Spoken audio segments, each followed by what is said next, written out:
What's going on, guys? Welcome back to another episode of the Boring Money Show. It's your host, Mr. Boring Money, here to help you print money, stay calm, and live life on your terms. I said that backwards. It's here to help you stay calm, print money, and live life on your terms. I'm super excited to talk about and to dive into today's episode. Because what we're going to be talking about today is really how to manage like your cash flow for maximum returns. And this is really what I do, how I manage my own cash flow for maximum returns. Now, what I want to do is clearly communicate that this is not financial advice by any means whatsoever. All I'm doing is sharing what's worked for me, some of the investment principles that I've learned over the years. And this is for pure entertainment purposes. If you're seeking financial advice, or if you're have issues with your own portfolio, seek a financial advisor, somebody who's licensed and who's qualified to be able to meet you at your unique needs. This is just for educational purposes and entertainment purposes only.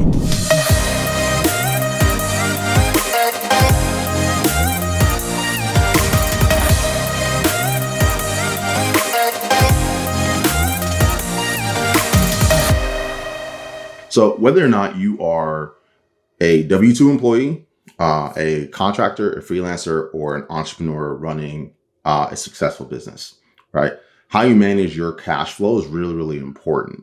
Right now, it's really cool because if you're a W-2 employee, it's actually a lot easier to manage cash flow than if you're an entrepreneur on the other end of the spectrum, because you have overhead, you have payroll, you have things, operational expenses, and things you need to pay to keep the lights on in the business, on top of your own personal expenses, your own overhead, your bills, and things like that. So how you manage it, though, and the principles that you would use to manage your cash flow and how I would manage my own cash flow is the same, right? So what I like to do is when cash flow is coming in, I need to, one, you got to track what's the flow of money in your own business and in your own personal life. Right? Where's money? How's money coming in? And where's the money going? Right? So you need to understand the ebbs and flows of cash flow in your own personal life, right? And actually look at it and study it and analyze it. Start to understand how can you optimize the flow of money in your life or business, right? So if I know that these are the different sources of income that I have, this is where money's coming from, right? And I start to understand this is where money typically goes on a month-to-month basis, on a day-to-day basis. This is like typically how it flows, right? So look at your previous months. So I'll look at the last 3 months because that's going to give you a good snapshot of just like the average and the patterns that you see on a month-to-month basis, right? So look at where funds are coming from and look at where they're going, right? And so once you start to identify the patterns of where funds are going and where it's coming from, you can pull one of two levers, right? So what I typically do is I try to maximize where it's going in terms of keeping the expenses down and optimizing, like, are there things that are unnecessary right now? Are there unnecessary expenses in my business? Are there unnecessary expenses in my personal life? Like, what phase or what season am I in right now where I need to keep the expenses kind of fixed, right? So I want to keep the expenses as fixed as possible to remain operational without necessarily sacrificing the quality of my life based on where I'm at right now. But if you're just starting out, then you have to be willing to eat shit and lower your standard for a little bit to kind of give yourself the gap that you need to really get to where you want to be, right? So I first looking like, where's the money going right now, right? Are there fixed expenses that I can plan for, or are they like variable expenses that are unnecessary, right? So I want to optimize, and not really optimize, I really want to maximize where the money is going, right? So what you want to do is you want to fix your expenses, right, and create a surplus, right? So if you know this is how much you're bringing in, and if this is how much you're spending, you got to get your expenses less than what you're bringing in, right? That's the first thing. And then what you want to do is you want to set cash minimums and cash maximums, right? So worst case scenario, this is how much cash we need to have in the bank at all times, Best case scenario, this is the most cash we should have in the bank at all times, right? So once you set your cash minimums and your cash maximums, if I know we're getting close to our cash minimum, I'm like, shoot, I gotta optimize cash flow. I need to pull levers to bring more cash coming in and get it to a point where I've reached a cash maximum, right? Now the cash maximum amount could be whatever you want it to be, right? In a business, for me personally, in like a business, I want to have a cash maximum amount in a business of like no more than $250,000 in like cash equivalents, right? So meaning that at any given point in the bank for a business, there may be $100,000 and then another $150,000 in cash equivalents, right? So that could be treasury bonds. It could be like really safe indexes and things that are like liquid and easy to trade in and out of, right? So once you reach that point and you reach your cash maximum, then you need to know, okay, once we're at this cash maximum, what do we want to do with that money, right? Once you hit the cash maximum, you got to be thinking through, how do I want to allocate those funds, right? Do I want to allocate those funds towards acquiring hard assets? Do I want to allocate those funds acquiring digital assets? Like, what do I want to do? How do I want to deploy that money to maximize the returns, right? Now, one of the safest things you could do in a business, and this is what we did, is actually not really the safest thing. Like, one of the things you could do is you want to pick an asset class that you want to obsess over, that you feel really good about. So what I did initially with my first businesses, once we reached the cash maximums, I started deploying that cash on the blockchain to earn yields and to produce cash flow, right? So, or some people that I know take that cash once we reach their cash maximum, start deploying it into real estate and acquiring rental properties, right? So whatever you decide to do, it really doesn't matter. You just need to decide where do you want to allocate that cash when you kind of reach your cash maximum, right? So that's the first kind of levers that I'm looking at. I'm looking to optimize, where's that money going, right? How do I keep our expenses fixed? How do I make sure there's a gap, there's a surplus between what we need and what's coming in, so that we can build the reserves, our cash reserves, get it to a cash maximum. And then once we reach that cash maximum, as far as like liquid and like things that are liquid, right? Once we reach that maximum, now I want to start deploying it. For me, I like going to the blockchain first because I know it. I know how to produce cash flow on the blockchain. It's very easy. I don't need to spend a lot of time in due diligence and analyzing deals for like you do with real estate. And I don't have any paperwork to do if I want to produce cash flow on the blockchain. Like, it's very, very easy to do. It's very simple to do. It's very straightforward as far as I'm concerned. Whereas with real estate, there's a lot more due diligence. You're analyzing deals. You have to do paperwork. And there's so many more moving parts. You have to get a mortgage professional. You got to get a realtor. You use title companies. You need an inspector. There's just all these different moving parts. And then once you do find the property, then are you going to self-manage or use a property management? So it's just a lot of things that are moving to make real estate work, but you can make it work if you feel the most comfortable using that asset class. For me, management-wise and bandwidth-wise, I deploy money in the blockchain. It takes me 1 hour a week to manage all the portfolios under management, right? So it doesn't take a ton of time actually managing that stuff.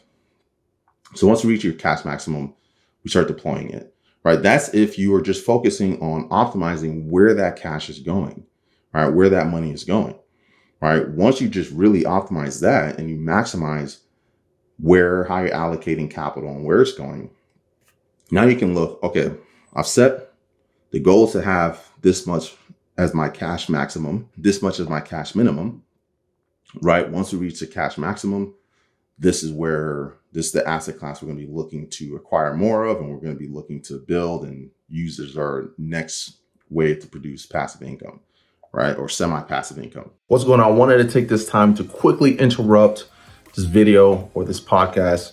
If you found this helpful and you're interested in getting started investing on the blockchain, we have an incredible program called the Boring Money System inside of our Wealth Sanctum. What we do is we'll guarantee you'll produce cash flow within the first 30 days of setting up your first digital cash flowing real estate on the blockchain, or you don't pay. So if you're interested in that, there'll be a link somewhere in the show notes for you to be able to apply and schedule a free strategy session where we can look at your portfolio, look at your financials, and figure out what would be the best and most efficient way to deploy capital on the blockchain to guarantee cash flow. Hope to see you on the inside. Back to the show. Now we want to look at our income. How's money coming in, right? And what are the different ways that money is coming in, and how can I maximize that?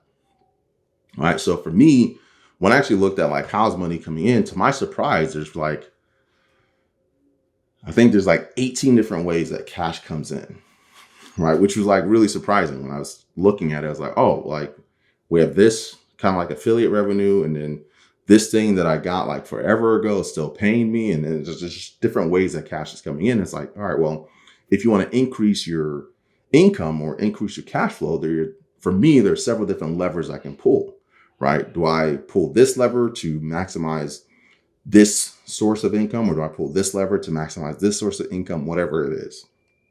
Right now, if you're a W-2 employee, what you can do is go have a conversation with whoever your boss is and be like, hey, I want to grow my career. I want to make more money, but I don't want to just have the business pay me more money. What is a career path that I can take that's going to help me provide more value to the business while helping me meet my financial goals, right?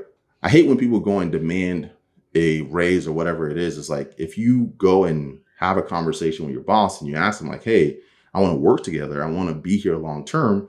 What's the best career path that I can pursue to get to where I want to be financially while providing the most value to the business and to the company?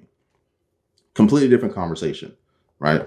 So you look at how you can maximize your income, right? And if you don't really have a job that you even care to really grow in or do more work in, right? You can keep your job fixed while you're at work, you're giving your best.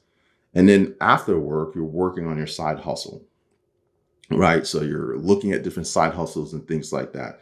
So there are lots of different great side hustles you can use to maximize the income coming in. One of the easiest side hustles a buddy of mine does is he sells products on Amazon. We call it like Amazon arbitrage, right? So he has a company called Six-Figure Remote Hustlers, right? So if you're in that boat where like you already have a W-2 and you want to maximize your income, but you want side hustles that you can use to do that, selling products on Amazon's a great way to do that, right? So what they do is they'll find products for cheap at Walmart, Costco, Sam's Clubs, different pallet places, liquidation stores, and things like that. They'll find them for cheap, buy them for no more than like $500 to $800 in bulk, listed on Amazon at a markup, and they'll typically get anywhere from a 5 to 8x return on that capital, right? Which is fantastic. So if you spend $500 and you get a 5x return, right? That's awesome. So that's one way to do it. Another way to do it is that I've been learning recently. One of my buddies has a real estate investing business, and they have a new branch that they kind of started that they call Six-Figure Superhost, right? Where it's all about short-term arbitrage, right? Where it's like you're leveraging short-term rentals and getting into the real estate game without owning any real estate, and learning how to leverage and manage and co-host and all these different things to produce cash flow from real estate without owning the real estate, right? It requires work, requires active management. It's not super passive, but it's a side hustle that you can do for 1 to 2 hours per day, right? It doesn't take a ton of time. If you hear the screaming in the background, that is my daughter letting the world know that she's alive. All right, so sorry about that. So there's so many different ways to maximize like the income coming in. Another one is you can find a product that you really like, create videos on the products, and generate an affiliate link, right? There's so many ways to produce income. It's really limited to how creative you are, right? So what you want to do is you want to maximize the flow of cash going out, keep your expenses fixed, have your cash maximums and your cash minimums, Once you reach your cash maximums, you're investing the surplus into building your wealth and generating more cash flow, right? And then you want to maximize the income coming in, either providing more value to your work and earning more, providing more value to the marketplace and generating more revenue in your business, or doing some side hustles to increase your income coming in, right? But it's really going to be dependent on where you're at and what makes sense for you, right? So those are just like the basic principles that I use that lets me know, like when we're getting low on our cash reserve, I'm like, all right, I got to kick it into high gear. We need to pull these levers to kind of get a surplus of cash coming in. Once we hit the cash maximum, we're investing aggressively, right? And as you're investing, it takes money to invest. So as you start to get close to your cash maximum, you're investing that money, and that's going to lower your cash reserves a little bit. And then you got to replenish it. And it just becomes a cycle where eventually the cash flow from the assets that you've acquired starts replenishing and building your cash reserves without you having to put any more money into it. And that's really where you have what we call FU money, right? That's freedom unlimited money, right? Where your costs in your dream lifestyle is funded by your assets, not by your active income, right? So hope you find that helpful. If you find this helpful, like and subscribe. I just want to thank everyone who's been subscribing and showing the channel some love. Leave a comment below, like for you, where are you at right now? Are you focusing on maximizing your income, or you need to work on maximizing your cash outflow, right? Are you working on cash flow coming in, or are you working on maximizing your flow of cash going out, right? Let me know in the comments below. Like, subscribe, and share it if you find it helpful. Till next time, stay calm, print money, and live life on your terms. Deuces. If you found this video helpful, chances are you're going to find a ton of value in our Boring Money community, where I'm in there live, actively sharing articles, market updates, and just educating you on what's going on in the market real time. So if you don't want to wait for another one of these episodes or another video training to come out, and you want to have live updates on what's happening in the market, go ahead and join the Boring Money community, where you can have access to us and be able to ask any questions that you want, and potentially even get featured in an episode. Till next time, hope to see you on the inside.